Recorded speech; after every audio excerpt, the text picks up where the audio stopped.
Vamos a ir esta mañana al Evangelio según San Lucas, capítulo 17.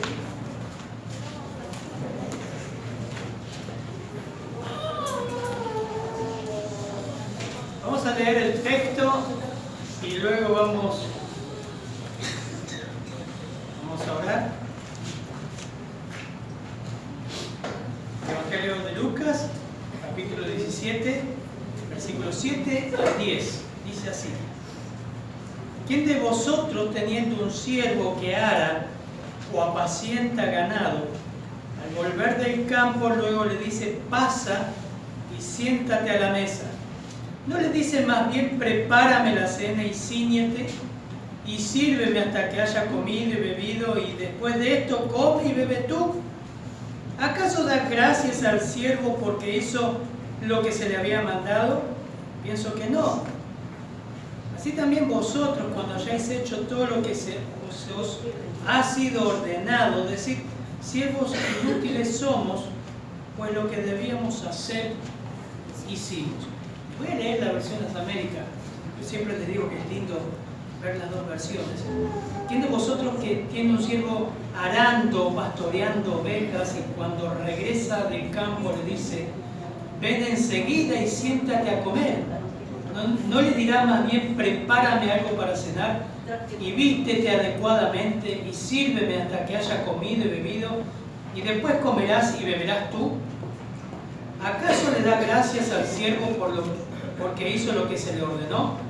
Así también vosotros, cuando hayáis hecho todo lo que se os ha ordenado, decid: siervos inútiles somos, hemos hecho solo lo que debíamos haber hecho. Padre, gracias por este texto nuevamente, Dios, estudiando Lucas. Estamos descubriendo y disfrutando de las ricas verdades de tu palabra. Nos pega, nos transforma, Señor, nos enseña. Oramos para que también genere vida, Señor, en aquellos que todavía no han nacido de nuevo.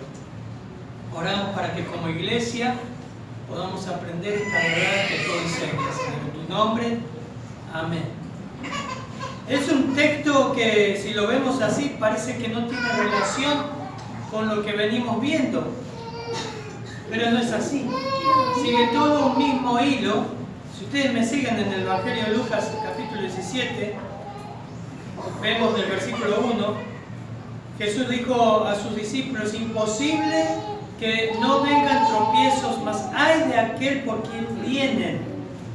Mejor le fuera que se atase una piedra al cuello y se le arrojase al mar, que hacer tropezar a uno de estos pequeñitos. Mirad por vosotros mismos: si tu hermano pecare contra ti, repréndele, y si se arrepintió, perdónale. Y si 7 veces al día pecare contra ti, y 7 veces al día volviera a ti diciendo: me arrepiento, perdónale. Versículo 5. Dijeron los apóstoles: ay, Señor, es una expresión mía agregada, pero Señor, aumentanos la fe. Entonces el Señor dijo: si tuvieres fe como un grano de mostaza, podrías decir a este sicómoro: desarráigate y plántate en el mar, y os obedecería. O sea, nosotros estuvimos viendo capítulo 17, advertencias que el Señor les da a los discípulos en cómo desarrollar un corazón de siervo, un corazón humilde. ¿Recuerdan que lo vimos? Cuidar de no ser de tropiezo, de no causar daño a los hermanos. Si bien estaba teniendo en mente el Señor ¿a quién? A los fariseos y escribas, que entorpecían a que los pequeñitos, que eran creyentes, aquellos que iban a escuchar el Evangelio, llegaran a Cristo. Ellos ponían barreras, no entraban ellos, dicen las Escrituras, y no dejaban entrar. Pero también vimos en las Escrituras, en las cartas de Pablo a los Corintios, a los romanos, que aún dentro de la misma iglesia podemos causar dolor y tropiezo entre los hermanos. Bueno, el Señor dice: cuídense de no ser de tropiezo. Eso es desarrollar un corazón humilde. En segundo lugar, un siervo humilde restaura con todo el proceso de ver a una persona que está en pecado, confrontarlo a solas, no en masa, no delante de las personas, a solas. Mateo 18. Todo eso es un repaso de lo que venimos viendo, buscando arrepentimiento y perdonando. Pero en tercer lugar, obviamente, es una restauración continua. No es en el año 2018, es toda la vida. Vamos a tener personas que vamos a necesitar restaurar y que nos restauren, que nos confronten. Pero en tercer lugar es una tarea que un siervo humilde sabe que no lo puede hacer en sus fuerzas. Recuerda, por eso los discípulos por primera vez le dicen: Señor, no podemos. Hacer esto no podemos. Es nuestra fuerza, aumentar nuestra fe débil. Reconocieron su incapacidad. Pero por las dudas, como el Señor sigue apuntando a la humildad en el corazón, y los discípulos hayan entendido estas verdades, y tengan una fe bien enfocada en el Señor, y comiencen a hacer la tarea, el Señor les va a advertir otra verdad. Miren, un siervo humilde también sirve con una correcta motivación. Cuidado cómo servimos también. No solamente restauramos hermanos, no solamente nos cuidamos no ser el tropiezo, no solamente decimos: Señor, somos débiles. Cuando estemos sirviendo, ojo cómo lo hacemos. Por eso es una advertencia. Un autor escribió, dice: existe el peligro de que al reconocer su debilidad, aún reconociendo: Señor, soy débil, y confiar en el poder de Dios y ser usados por Él, podamos volvernos arrogantes y orgullosos espiritualmente. A mí me hacía acordar un poco Santiago.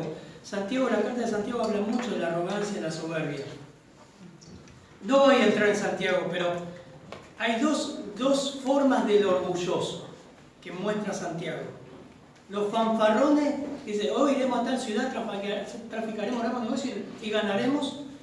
Y los que no necesitan ser fanfarrones para mostrarse, sino que ellos se creen más. No muestran que son soberbios, ellos saben que son más. Y por ejemplo está Santiago capítulo 3, que habla de la lengua y de lo que habla. Así que, miren, el orgullo, hermanos, partiendo de quien le habla, todos, es el peor, es el padre de todos los pecados. Es el padre y todos somos orgullosos. Todos tenemos naturaleza, venimos de esa naturaleza, todos somos orgullosos. Por eso el Señor va a dar en primer lugar la razón de esta advertencia. Cuidado cómo servís. Nuestra vida no solamente afecta a nuestras relaciones, sino la motivación, el motor de cómo servimos al Señor. No importa predicando acá adelante, limpiando ahora al terminar la iglesia, enseñando a los niños, narrando un material, cualquier servicio al Señor. En nuestra vida podemos ser orgullosos. ¿Por qué? Son 3 R para que les recuerdo. La primera que vamos a ver es la razón de esta advertencia. Si siquiera anotar ahí la razón, ¿por qué el Señor da esta parábola que parece que no tiene sentido, pero sí? ¿Por qué da esta parábola tan dura? Así también vosotros, cuando hayáis dicho, hecho todo lo que se os ha sido ordenado, es decir, siervos inútiles. La traducción sería: buenos para nada somos. Pega, ¿no? A todos nos gusta decir: qué lindo, gracias por dar la lección hoy. Pastor, gracias por la predicación, el material, qué lindo. Y el Señor dice: buenos para nada. Lo que tenías que hacer, sí. Y la razón, vamos a leer en primer lugar el versículo 7. ¿Quién ayuda a leer, muchachos? Versículo 7. Supongamos que uno de ustedes tiene un siervo que ha estado arando el campo o cuidando las ovejas. Cuando el siervo regresa del campo, ¿acaso se le dice: ven enseguida a sentarte a la mesa? ¿Vieron que dice ustedes? ¿A quién le está hablando el Señor ahí? No es a los fariseos, es a los discípulos. Ahora se dirige a los discípulos, a ustedes. ¿Cuál es la razón por que le habla de esta manera a sus discípulos? La razón está en muchos textos de la Biblia. Y la razón está en el contexto de la historia, de todo lo que venimos viendo. Pero hay un texto que lo muestra más claramente, que es Mateo 23. Esto rodeaba, este era el ambiente, este era el clima de los discípulos. Esto era lo que ellos veían como liderazgo. Esto era lo que ellos decían: bueno, esta es la forma de conducir espiritualmente un pueblo. Entonces Jesús habló a la muchedumbre y a sus discípulos, Mateo 23:1. diciendo: los escribas y los fariseos se han sentado en la cátedra de Moisés. De modo que haced y observad lo que os digan, pero no hagan conforme a sus obras, porque ellos dicen y no hacen. Atan pesadas cargas y difíciles de llevar, las ponen sobre las espaldas de los hombres, pero ellos ni con un dedo quieren moverlos, sino que hacen sus obras. Versículo 5 de Mateo 23, acá está la razón por lo cual el Señor habla así en forma tan contundente a sus discípulos. Hacen todas sus obras para ser vistos por los hombres, ensanchan sus filacterias y alargan sus flecos de sus mantos, aman el lugar de honor en los banquetes, lo hemos explicado eso, y los primeros asientos en las sinagogas, y los saludos respetuosos en las plazas, y ser llamados por los hombres rabí, Mateo 23, 8. Pero vosotros no os dejéis que le llamen rabí, porque uno es vuestro maestro, y todos ustedes son hermanos. Y no os llaméis a nadie padre en la tierra, porque uno es vuestro Padre y está en los cielos. Interesante, ¿no? Pero este era el ambiente que rodeaba a los discípulos. Todos estos líderes les gustaba ser vistos y reconocidos. Muchas veces vemos, tengo un montón de textos, muchas veces vemos esto en los fariseos. El Señor les llevó a decir de sepulcros blanqueados. Les gustaba mostrarse muy lindos por afuera, pero adentro estaban todos podridos. Fue muy duro, pero esto es la razón por la cual el Señor da esta parábola. Ojo cuando servís, ojo cuando hacen las cosas, muchachos.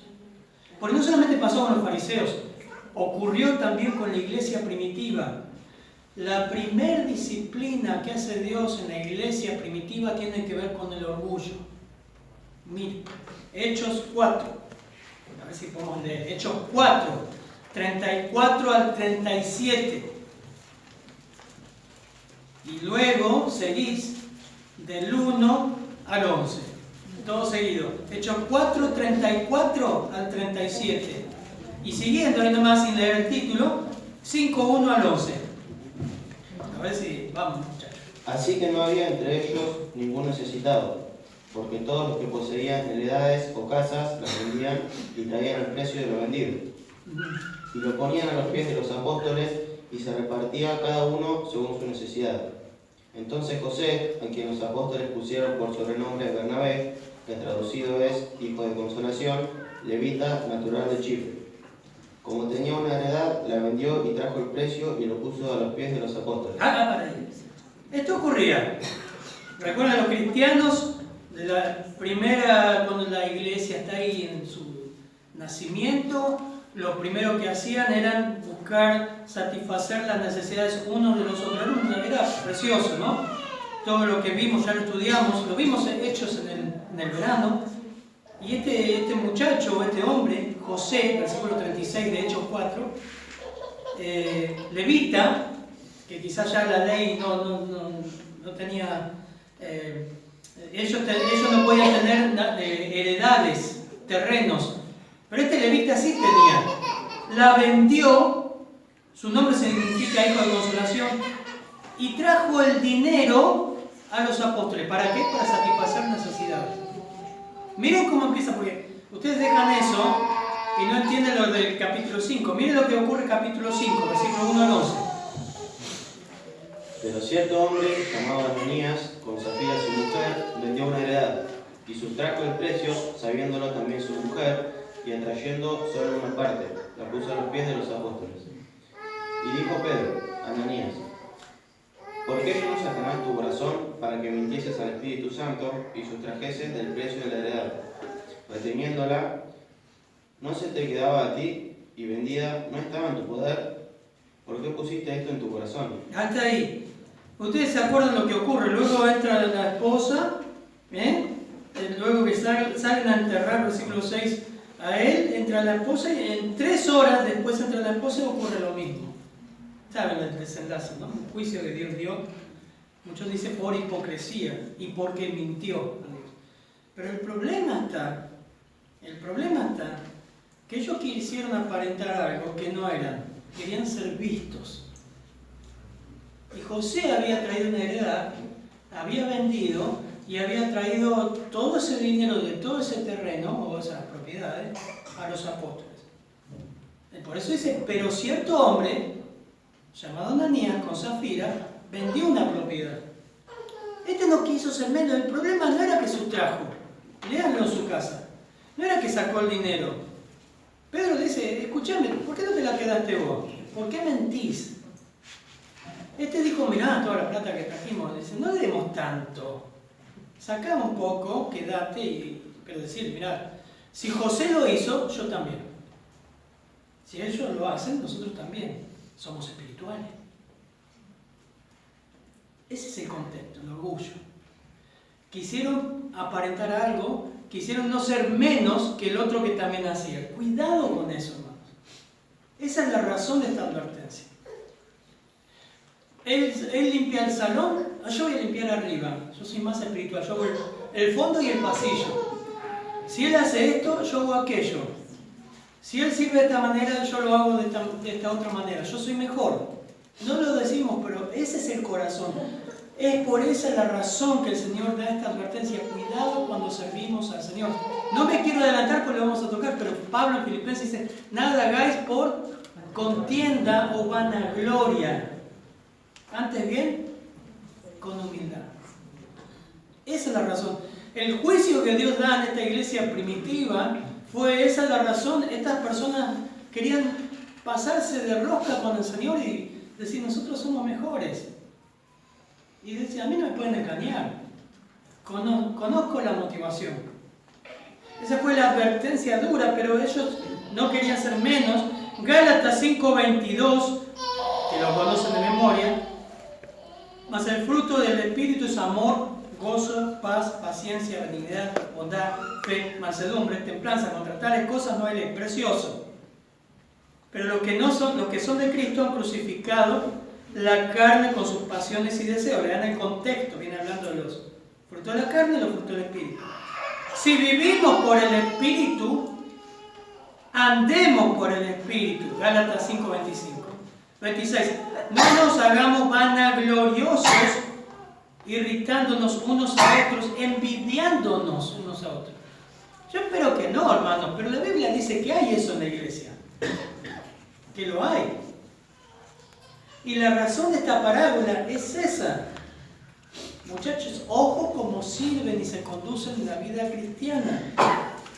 Hermanos, si alguno puede sorprender en alguna falta, vosotros que sois espirituales, restaurables, con espíritu de mansedumbre. Es el contexto de Gálatas. Otro, presten atención. Bebés tenemos todo, es normal que un bebé llore, es normal. Mis hijas no saben cómo lloraron cuando estábamos acá. Lucas 15, que lo vimos hace poquito. Lucas 15:25. Y su hijo mayor, ¿se acuerdan la parábola del hijo pródigo? Miren lo que el hermano mayor dijo. Estaba en el campo y cuando llegó a la casa, cerca de la casa, oyó la música y las danzas. Todas las fiestas, ¿se acuerdan las fiestas del hijo pródigo? Lucas 15:25, 26. Y llamando a uno de los criados le dijo, che, vení, ¿qué está pasando? Bueno, vimos todo el contexto. Y él le dijo al criado, tu hermano ha venido y tu padre ha hecho matar el becerro gordo por haberle recibido bueno y sano. Dice, entonces se enojó y no quería entrar. Salió por tanto su padre y le rogaba que entrase. Qué hermoso. Bueno, yo disfruté esta predicación. Le rogaba al padre que entrase. El hijo mayor es una figura de Israel. Mas él respondió y dijo al padre, tantos años te sirvo, no habiéndote desobedecido jamás. Y nunca, los absolutos que ponen, ¿no? Jamás, nunca me has dado un solo cabrito para gozarme con mis amigos. Pero cuando vino tu hijo, que ha consumido sus bienes con rameras, has hecho matar para él el becerro gordo. Eso es legalismo. Por esa es la razón de esta parábola. Porque este era el pensamiento en Israel. Este era el pensamiento en el liderazgo. Este puede ser nuestro pensamiento. Tantos años sirvo al Señor el Señor va a bendecir mi vida. 30 años en la iglesia. Y de repente viene esta persona y ya lo hacen pastor, ya es diácono. Tantos años he servido, Dios tiene que recompensarme. No puede ser. Bueno, eso está lleno, hermanos, continuamente. Primera de Juan 2:16 dice, porque todo lo que hay en el mundo, los deseos de la carne, los deseos de los ojos y la vanagloria de la vida no provienen del Padre, sino del mundo. Eso está arraigado en nosotros y es lo que el mundo también hace y lo que muchas iglesias hacen. Nos encanta que nos promocionen, que nos digan qué bueno que sos. Cambiar el púlpito por mensajes que levanten al hombre, levanten a la mujer, levanten su ego. Tu ego ya está bastante levantado.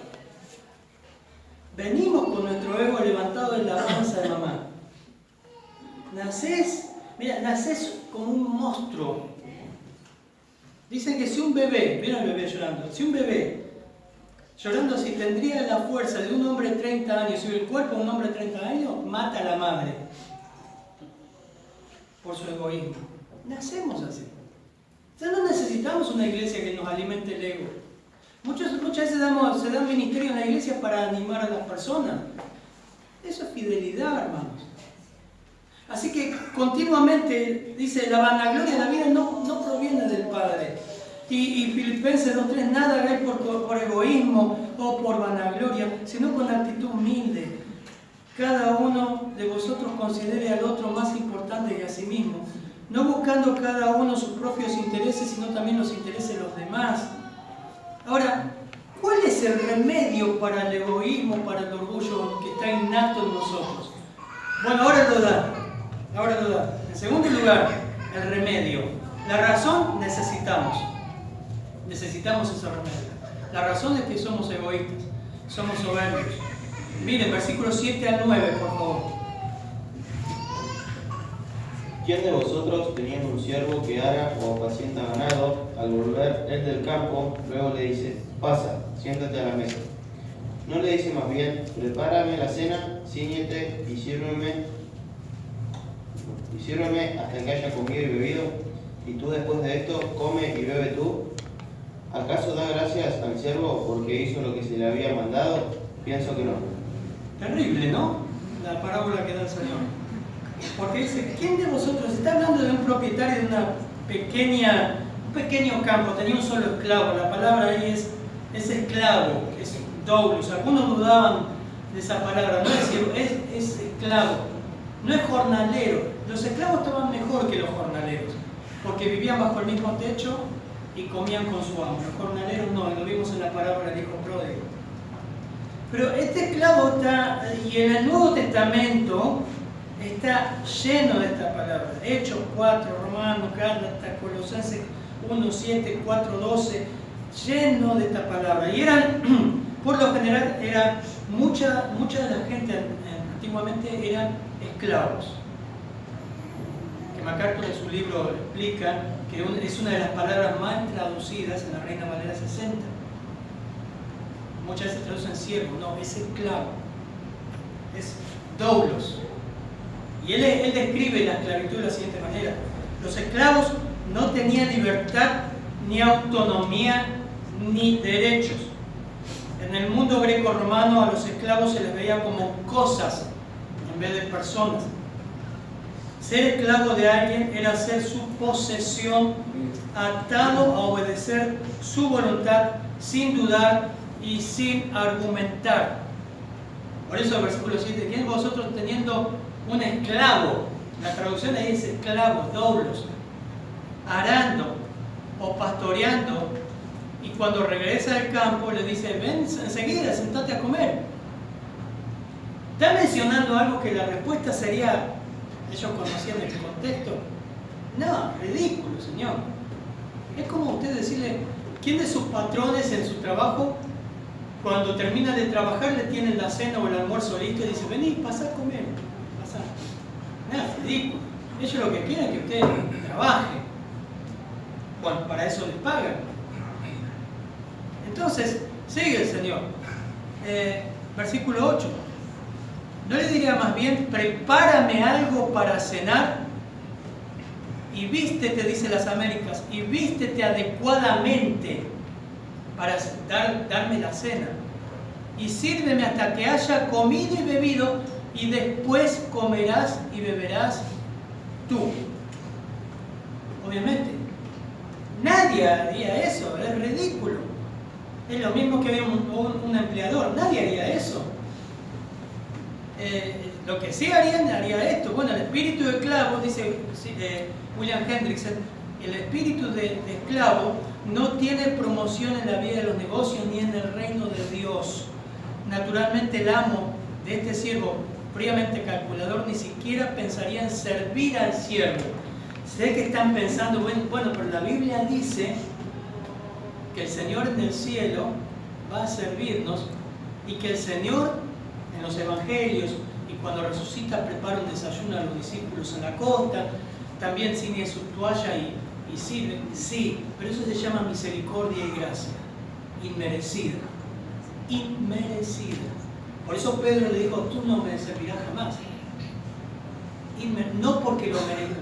Lo que el Señor está haciendo acá es cambiar la idea, cambiar el pensamiento de lo que ellos veían en su contexto. Yo que me gustaría ser fariseo, así todos me ven. Bueno, no, es ridículo, es ridículo. Dice, ningún amo en su cabal juicio serviría a su esclavo en la mesa, ni luego de aquel que haya realizado, aunque haya hecho sus tareas. Versículo 9, ¿qué nos dice el versículo 9? ¿Acaso da gracias al siervo porque hizo lo que se le había mandado? Gracias por arriar las ovejas y por el trabajo que hiciste hoy, muchas gracias. No, los discípulos dicen, no, es ridículo, ningún amo hace eso. Nadie. Imaginen ustedes al padre, el hijo pródigo, diciendo al hijo mayor, ¿sabes qué? Tenés razón, nunca te di un cabrito. Fuiste fiel, obediente. Disculpame, voy a hacer el certificado de honra, de reconocimiento, de promoción. Tenés razón, muchas gracias por haber servido tantos años. Muchas gracias, nos encanta eso. Eso está diciendo el Señor. No, es ridículo, no lo hace. Y la parábola del hijo pródigo no termina así, no lo hizo. Bueno, es duro, ¿no? Pero muchos, eso es parte del legalismo. Muchas veces servimos al Señor esperando promoción.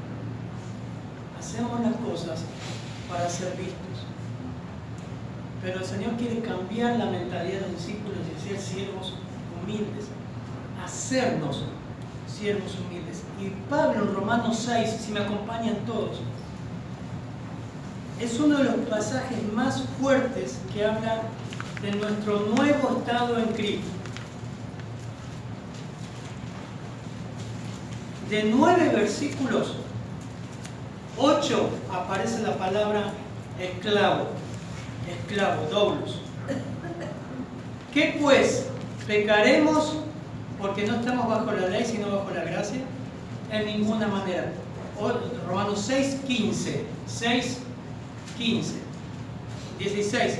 No sabéis, miren los términos que aparecen ahí y vayan contando conmigo.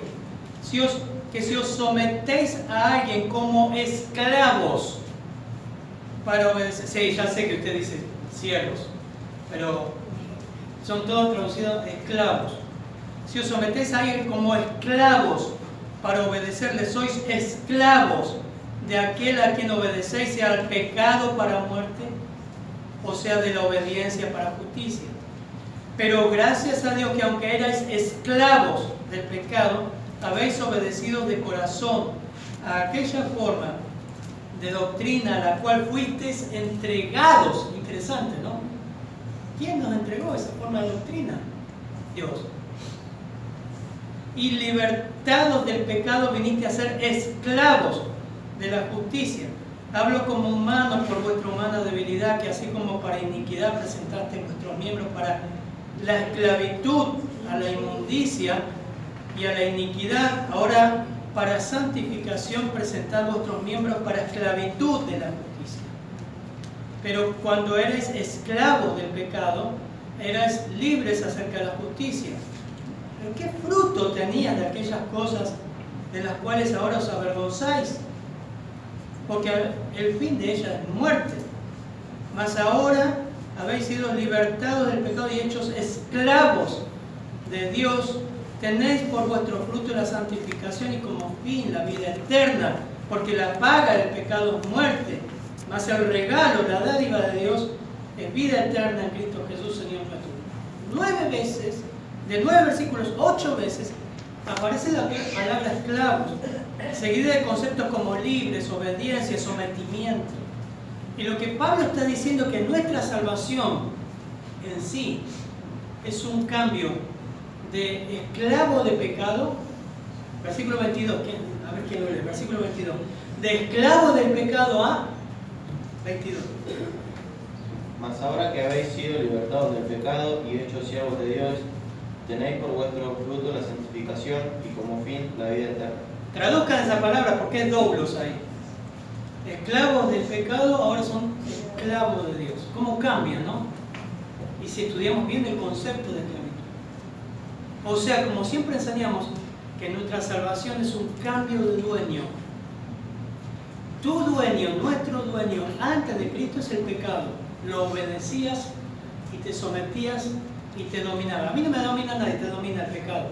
La Biblia lo dice. El que hace pecado, esclavo del pecado es, lo dijo el Señor.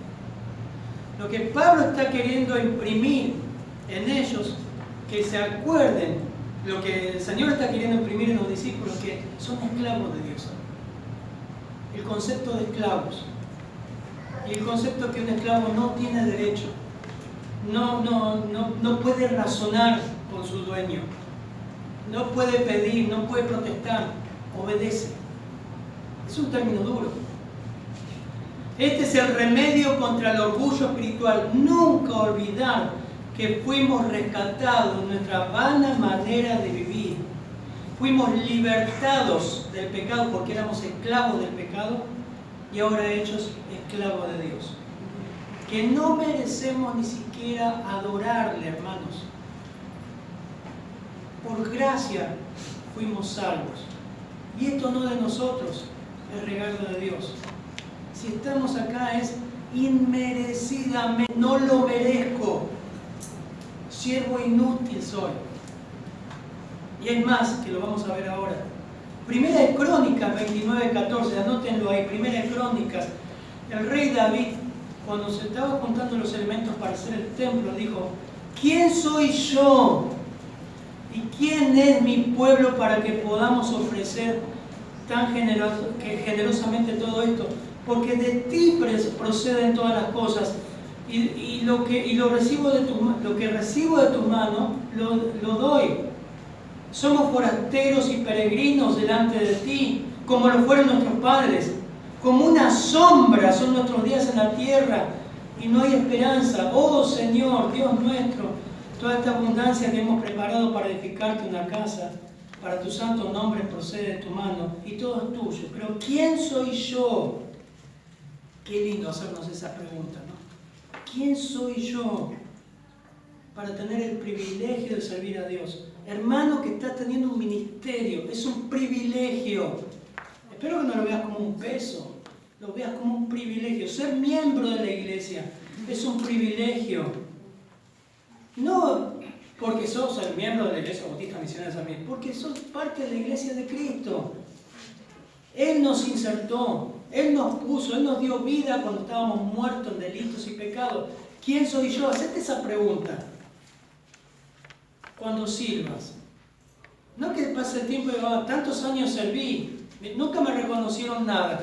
¿Y qué querés que te reconozca? ¿Qué queremos que nos reconozca? ¿Quién soy yo? Esa es la idea que tenemos que poner. Yo le decía a mi esposa, Dios nos guarde por ahí a jubilarnos, ser viejito y decir, me da tantos años y ¿quién soy yo? Lo que tenía que hacer hice, Dios me llamó, lo hice, obedecí, nada más. Entonces, ¿cómo cambia eso si vas o estás sirviendo al Señor? Pero en tercer lugar, no solamente vemos la razón por la que dice eso, porque somos soberbios, somos orgullosos, pastor, nadie me llama, nadie piensa en mí, fue mi cumpleaños, nadie me... ¿Quién soy yo? ¿Quién soy yo? ¿Por qué no bajas un poquito los decibeles y pensás que por gracia fuiste salvo? Porque nacemos mirándonos el ombligo, nacemos así. Por eso en Levítico 19 habla de que amarás a tu prójimo como a ti mismo. No es que tenés que amarte a vos mismo para amar al prójimo, ¿cómo das vuelta? Está diciendo ahí que vos ya te amás bastante a vos mismo. ¿O acaso en la verdulería elegí la naranja más podrida? Dice, yo voy a llevar la naranja más podrida porque amo a mi prójimo. No, elegí la mejor, porque es nuestra naturaleza. Nacemos amándonos. Todo ese verso en la psicología y que dice hay que subir un poco la autoestima, mejor centrarte en Cristo. El que quiera ser mi discípulo, niegue a sí mismo y siga. Pero el reto que da ahora es durísimo. Versículo 10, por favor. El reto o el desafío que da el Señor. Así también vosotros, cuando hayáis hecho todo lo que os ha sido ordenado, decid, siervos inútiles somos, pues lo que debíamos hacer, hicimos. Bien, vamos a leerlo juntos, ¿qué les parece? Pues lo leo yo solo. Me gustaría escucharlo de todas las bocas. Juntos, 1, 2 y 3. Así también vosotros, cuando hayáis hecho todo lo que os ha sido ordenado, decid, siervos inútiles somos, hemos hecho solo lo que debíamos haber hecho. Qué lindo suena, ¿no? Qué fuerte. O sea, Jesús finaliza ahora la parábola aplicándolo, es cortita, aplicándole a los discípulos. Recuerden esto, muchachos. Todo lo que les enseñé, todo lo que les dije de cuídense unos a otros, traten de no sean de tropiezo, enfoquen su fe en mí, considérense débiles, pero cuando logren servir al Señor, siervos inútiles somos. Siervos inútiles. Los individuos humildes rechazan la exaltación. Comprenden que nada de lo que hacen por Dios los pone en deuda con ellos. Y eso es lo que lamentablemente muchos creen, que Dios está en deuda con ellos porque fui fiel. Pastor Anio, que vengo de esta iglesia y ofrendo al Señor, hago tantas cosas, y mire las cosas que me pasan, que Dios está en deuda. Dios no está en deuda. Y Pablo lo supo entender en 1 Corintios 3, versículo 5. Dice, ¿quién pues es Pablo? ¿Quién es Apolo? ¿Se acuerdan que en la iglesia se dice yo soy de Pablo, yo soy de Apolo, yo soy de Pedro, yo soy de Cefas, yo soy de Cristo? ¿Quién es Pablo? ¿Quién es Apolo? Servidores por medio de los cuales habéis creído, y eso según lo que cada uno concedió al Señor. Yo planté, Apolo regó, pero el crecimiento lo dio Dios. Ni el que planta es salvo, ni el que riega, sino Dios que da el crecimiento. Y el que planta y el que riega son la misma cosa, aunque cada uno recibirá su recompensa conforme a su labor, pues somos colaboradores de Dios. En 2 Corintios capítulo 4 versículo 5, Pablo habla de que no nos predicamos a nosotros mismos, sino a Jesucristo como Señor, y a nosotros como vuestros esclavos por amor de Jesús. Porque Dios que mandó de las tinieblas que resplandeciese la luz, es el que resplandeció en nuestros corazones para iluminación del conocimiento de la gloria de Dios en la faz de Jesucristo. Versículo 7 de 2 Corintios 4. Pero tenemos este tesoro, el Evangelio, en vasos de barro. ¿Quieren saber qué es el pastor Adrián y el pastor Cristian? Barro. ¿Quieren saber qué son ustedes? Barro.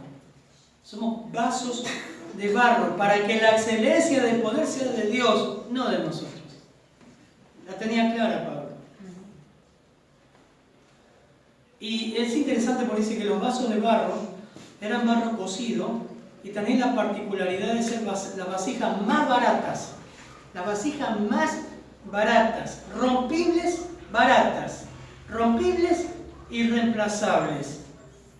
Reemplazables, no irreemplazables. Reemplazables. Se rompió una, pongo otra.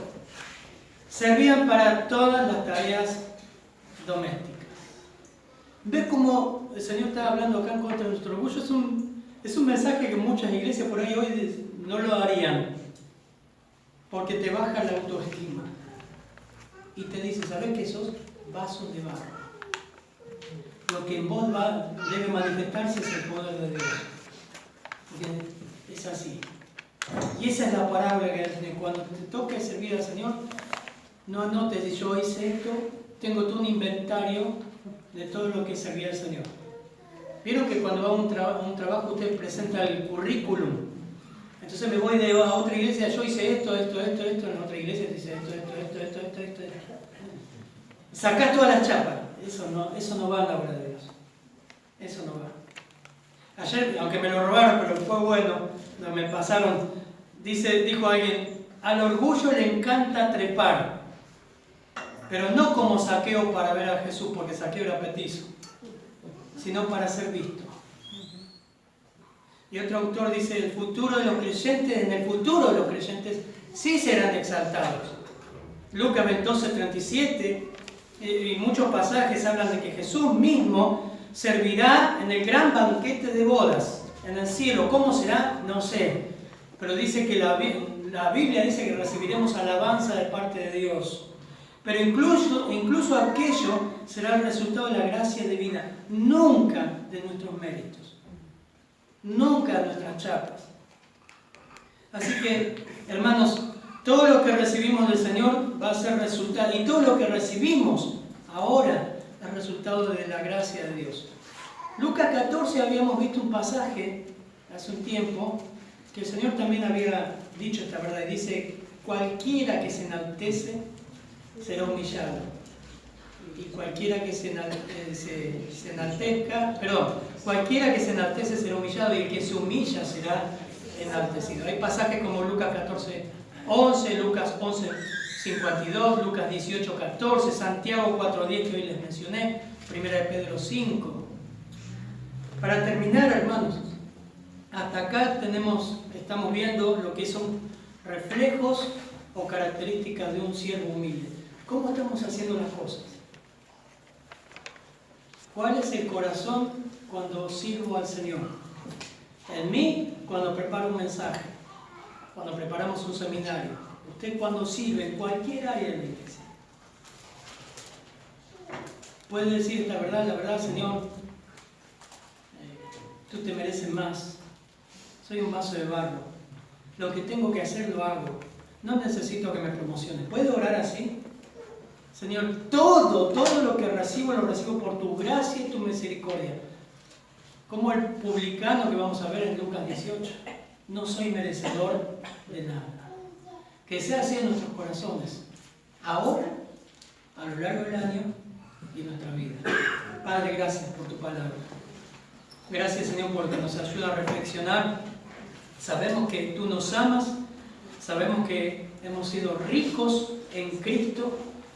Nos has sentado en los lugares celestiales con Cristo. Será una boda impresionante, una fiesta nuestro encuentro contigo. No sabemos cuándo y cómo será así, pero tu palabra lo asegura. Pero mientras estemos aquí, en este peregrinaje, Señor, lo hagamos, todo lo que hagamos para ti, sea en humildad, considerando a los demás como superiores a nosotros mismos.